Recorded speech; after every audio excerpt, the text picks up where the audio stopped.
Hi Nicole, how are you this week? I'm good. How are you? I'm doing fine. I think the last week when we met, you were telling me about the relationship you're in with Jeff, and he became really angry last week and started throwing things up against the wall. Tell me a little bit about what happened after that, because that's a dangerous situation to be in. Yeah, he lately he gets angry very quickly and suddenly, and he never used to throw stuff, but he started to start throwing things kind of in my direction. It didn't actually hit me, but it was scary. And afterwards, he tends to go through a cycle. I'm noticing that he gets really apologetic and really sorry about what he did, and he kind of he even cries. And last week he started crying and he said, I don't know why I'm doing this, and you just make me so angry, but it's because I love you so much. And for a long time I believed that, and now it's just getting old, and it's just turning into, well, if you really love me, why would you do that? Why would you scare me like that? And I'm just starting to realize that this isn't healthy. And I just don't want this for the rest of my life. Right. Have you ever had to call the police on him for his behavior? I probably should have at times, but I never did, no. Okay. Is anyone else aware of what goes on behind closed doors? I've kept it a secret for a long time, but there's time, and he isolates me from my family and my friends, so they don't really see what goes on, but there have been times that he's caused a scene in front of my friends, and so they know, they're not stupid, and they've tried to save me, I guess, and tell me, he's not the right one, and he shouldn't, you shouldn't be with someone that acts like that, but it's just so much easier said than done. I just invested 4 years, and I feel like he has my heart, and it's just really hard to pry it away. Yeah, that can be difficult. What is it that you like to do? Do you want to save the relationship? Do you want to move on? I'm at a point now that I'm over it. Okay. I, for a long time, wanted to make it work. I was in denial that he was abusive, that he was controlling and possessive and all the things that he is, and it was just easier to believe him when he told me he was sorry, and just to cover it up, and and it didn't happen that frequently in the beginning, so it was easier to kind of ignore it and just let it go.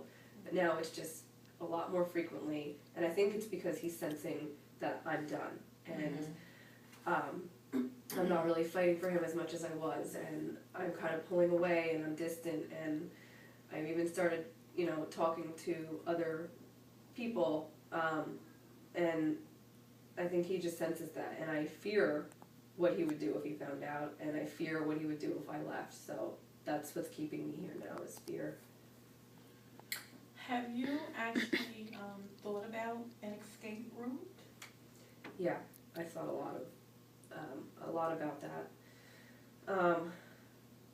It just worries me because he knows exactly where I live, and it's not very far from where he lives. It's about 5 minutes away. He knows exactly where to find me, and he knows all my friends. He knows my family, and it's just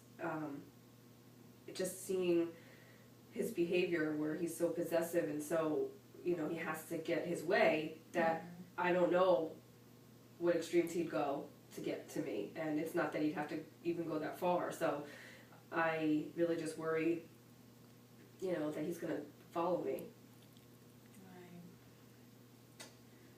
Right.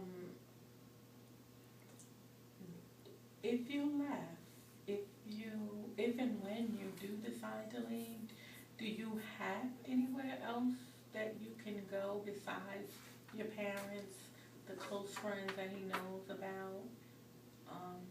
No, that's why it's difficult, because I really don't.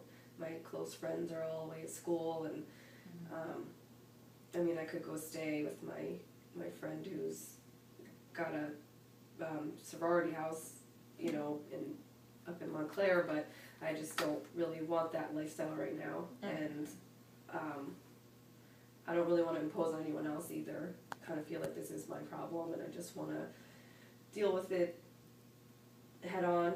And so I guess I'm coming to a point where, yes, I'm scared, but I'm more scared to stay.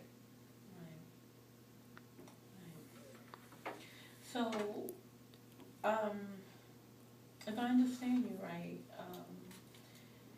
the relationship that you're in, you've been in for 4 years now, has been very abusive verbally. It's starting to become a little more physical, and you want to leave, but you are literally afraid to leave. Yes.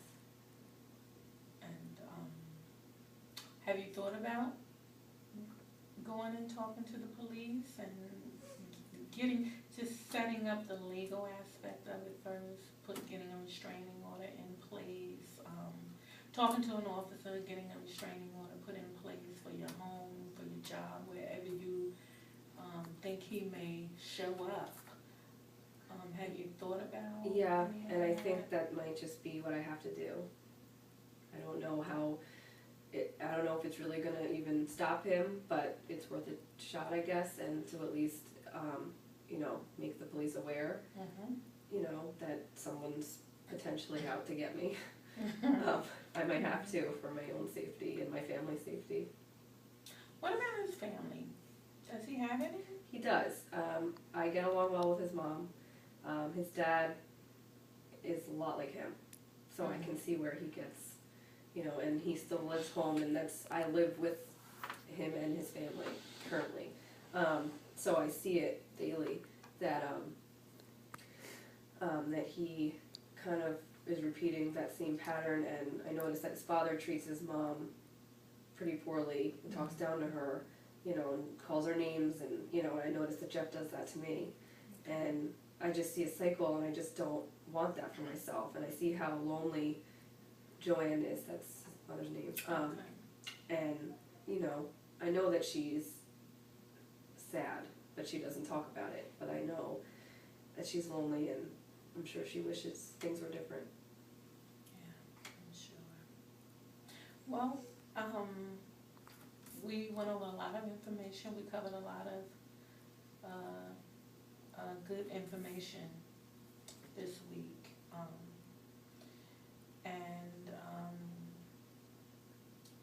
What I would like for you to do for next session is to kind of write out and plan an escape route.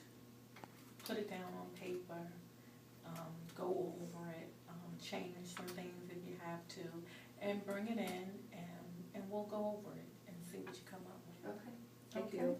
Good, I'll see you next week. Okay, All bye. right, bye-bye.